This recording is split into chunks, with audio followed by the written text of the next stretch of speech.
Okay, so start tayo dito sa ang main purpose natin is to align the title to align the SOP to your title and then give comment on your theoretical framework and conceptual framework. Okay, let me start with your research title. Ano? The title is The Impact of EPL, di ba double yon? EPL, Leucemia, Leukoplakia, ano ba to? Leukocephalia, and colitis or amaranthus. Di ba dalawang salita to yung amaranthus? O pakitama, ana. On weight of chicken, the impact of ipil, and colitis. Payin mo lang kung tatlong papel. Weight performance ba to? Wala na bang A4 dyan? Bubos na nila ito. Okay, anak ka. Hindi na. As pellet additives on the weight of the chicks. Hindi di ba approve na yung title nyo last year? Hindi ba ito ay weight performance of chicken with ipil, and colitis pellet additives? Ito ba yun? Sino nagsulat nun? Sulat ko ba yun? Hindi papel ko yung hinawakan ninyo. Dapat papel ko yung hinawakan nyo, ano?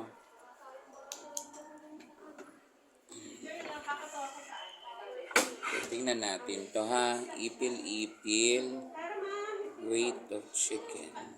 Weight performance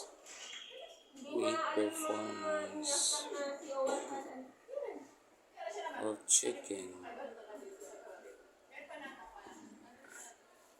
with and without ipil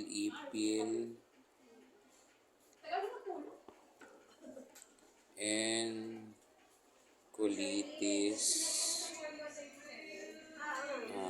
pellet additives. Okay.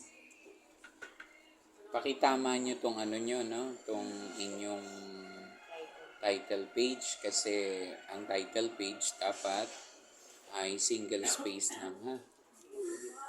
Okay, so let me just give comment on your theoretical framework.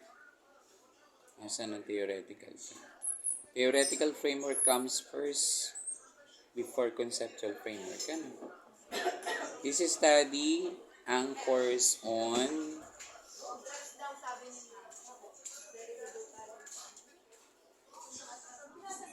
theory of Bruce Arms, which declares that when obtainability of micronutrients is insufficient, nature ensures that the micronutrient-dependent functions to be needed to short-term survival are protected as expense of functions. Anong ibig niyo sabihin dito? Sa environment po ng area po maglalagyan po ng pwede nakukuha din po din yung mga ipil-ipil ng colitis po na pwede po namin ilagay po sa pellet additives. Will it suffice any nutrient insufficiency? Sabi, micronutrient is insufficient. Nature ensures that the ang ibig mong sabihin, for whatever micronutrient insufficiency, the environment can give or suffice it. Yung ba ibig mong sabihin? Sure ka?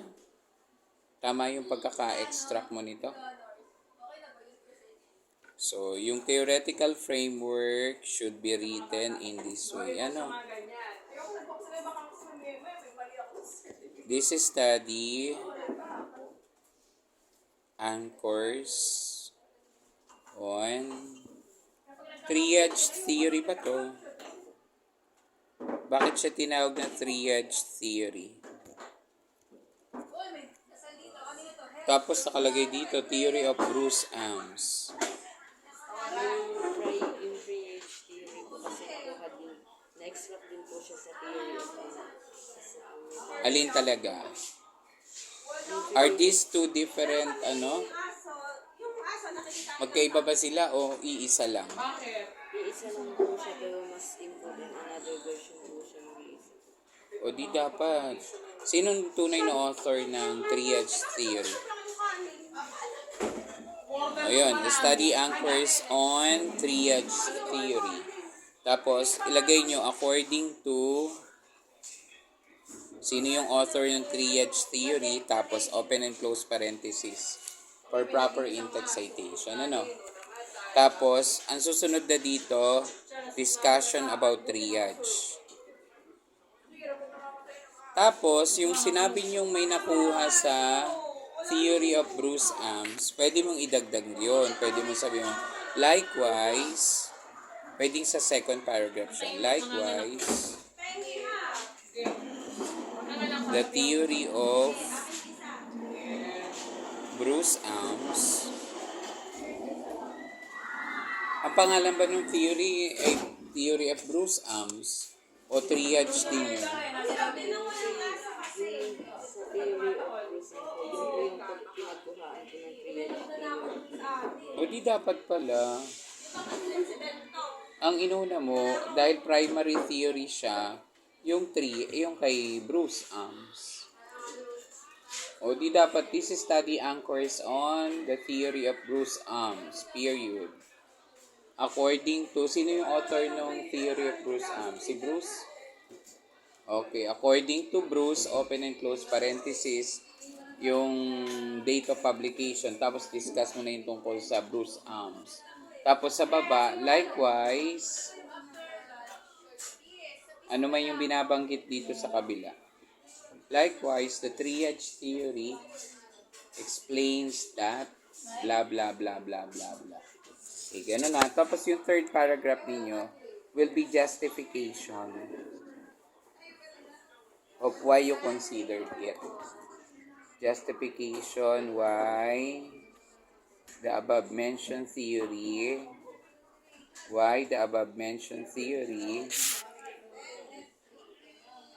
is related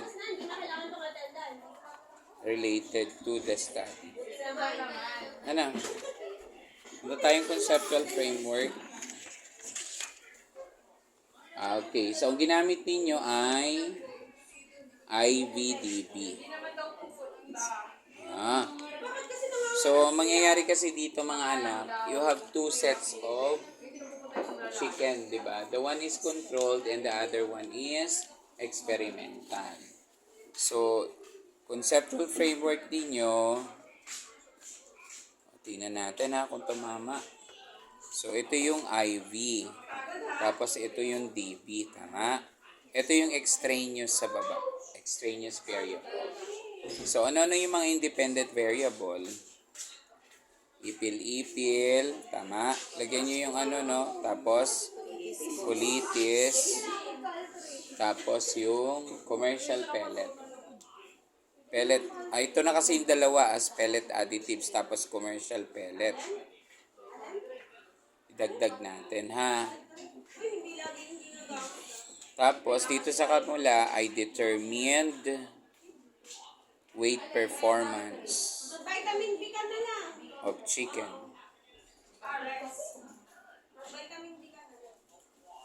Actually, yung commercial pellet, pwedeng tanggalin dito. Lagay natin dito, commercial pellet. Kasi yung isang setup may commercial pellet din. Kasi ito commercial pellet with additives.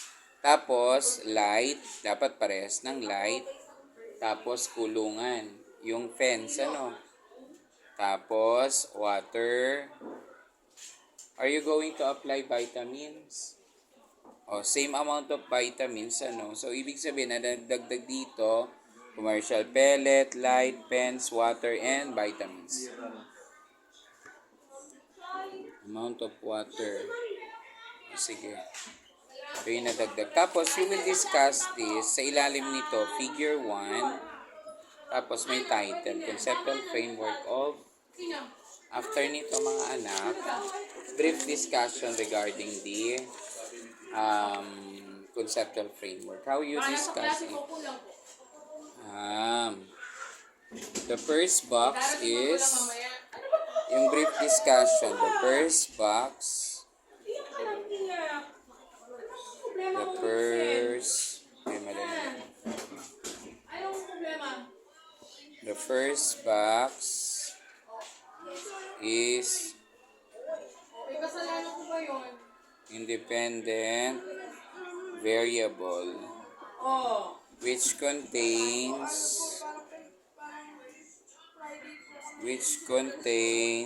blah blah blah blah.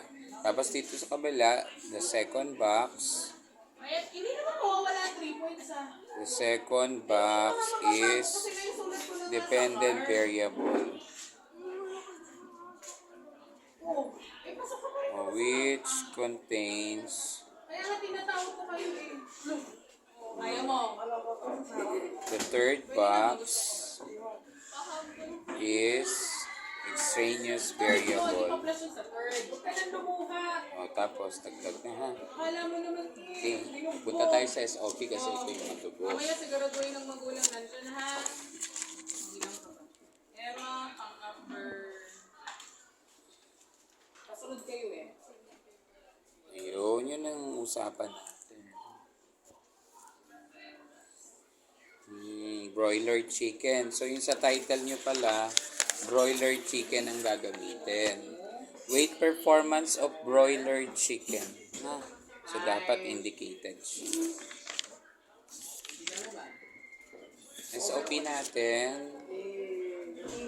Number 1, what are the steps? What are the steps in making ipil-ipil and colitis pellet additives? Ano?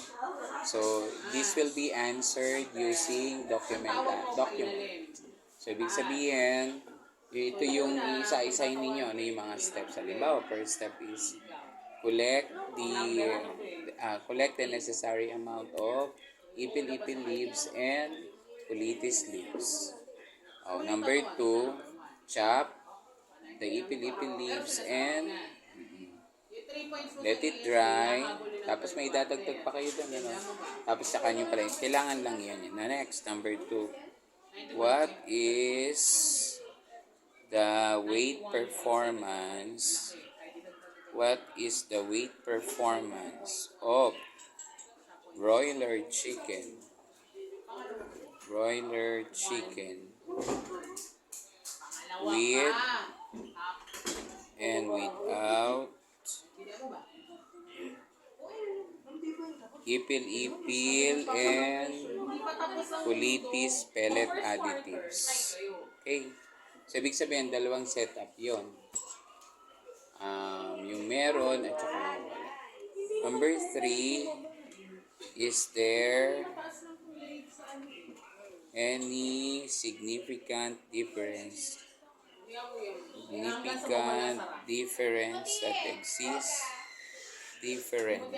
that exists with that exists on weight performance in the weight performance of broiler chicken with and without ipil-ipil and colitis pellet additives. With and without ipil-ipil and colitis pellet additives. Okay? Yung significance of the study, we have for poultry farmers, broiler chicken farmers, poultry farmers, the consumers. Bakit mahalaga to sa consumers? Uy, consumers. Kasi po may mga vitamins po na nakukuha din sa pellet Talaga.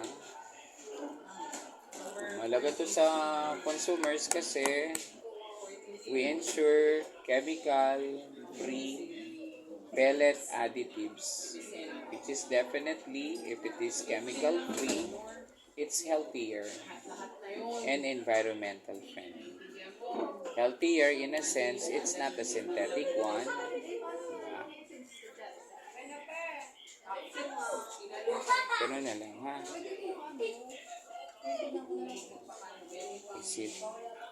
Is there, tatlo na.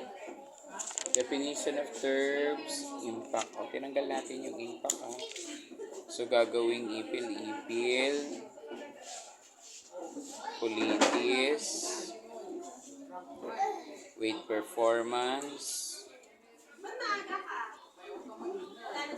pellet additives.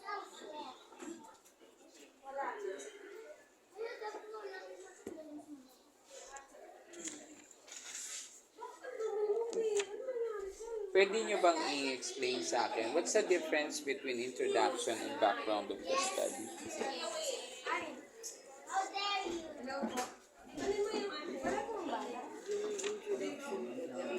Pwede po namin siya introduce in our own language, but yung background of the study, pwede po namin kumuha sa internet, pwede po sa exploration ng mga variables.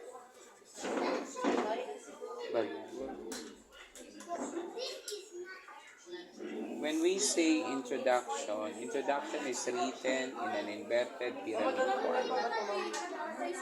The role of the introduction is to capture the interest of the reader in such a way that it is written in an inverted pyramid form. Inverted kasi, pag inverted, pag ganyan. Diba? Pag normal, pag ganyan. Kasi deductive siya. Ibig sabihin, on the first paragraph, you have to tell something general on your title. What is something general about pellet additives? At saka yung mga ipil-ipil.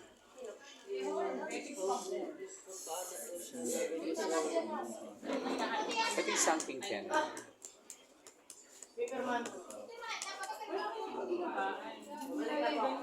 Poultry, poultry. Yung general about it. So you have to tell something about poultry. Pwede mo sabihin na broiler chicken raising as poultry activity provides meat products for consumers in their need to satisfy protein in the form of chicken meat and eggs. Diba? Broiler chicken raising serves as the source of income and economic activity in Halahala and other neighboring municipalities. Diba? Chicken meat is healthier as compared to chicken meat as a white meat is healthier than red meat coming from pig, cow, and others. Tapos yung second paragraph, you should tell about the gaps that you wish to fill in. Ano ba yung gaps natin? Number 1, ano yung mga problems dun sa inyong research? There is an increasing price of pellets. And an increasing price of pellets, what happened? Turn the poultry raisers problematic because high pellets is expensive, meaning to say it increases the expenses and it lessens the revenue. That's one.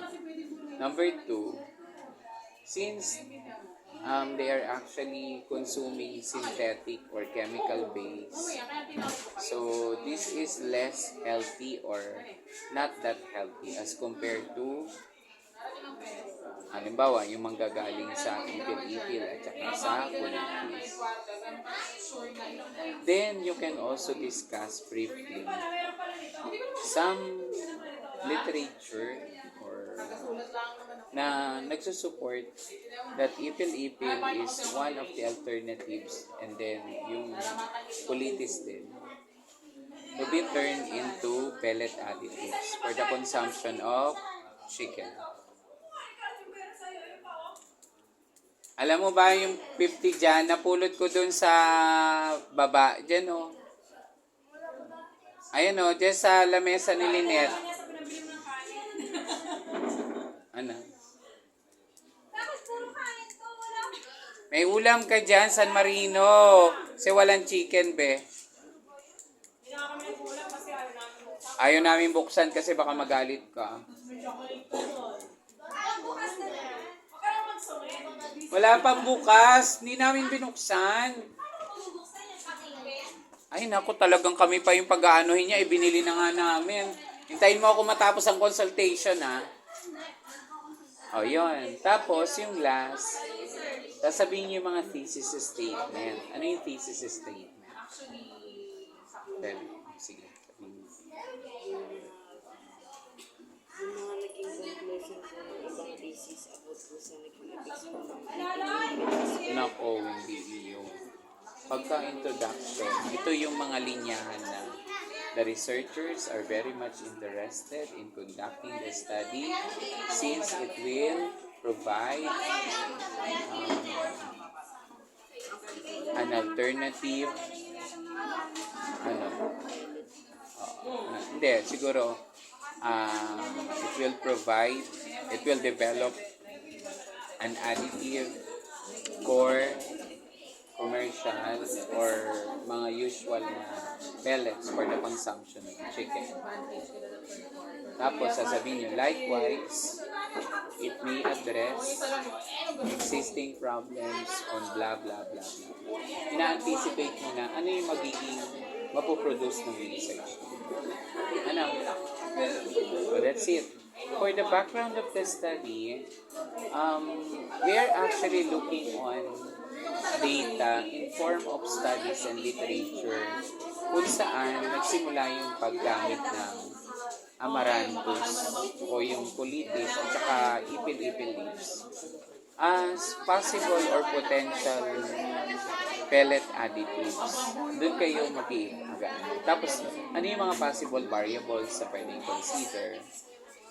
Kasi kanina, weight performance lang tayo.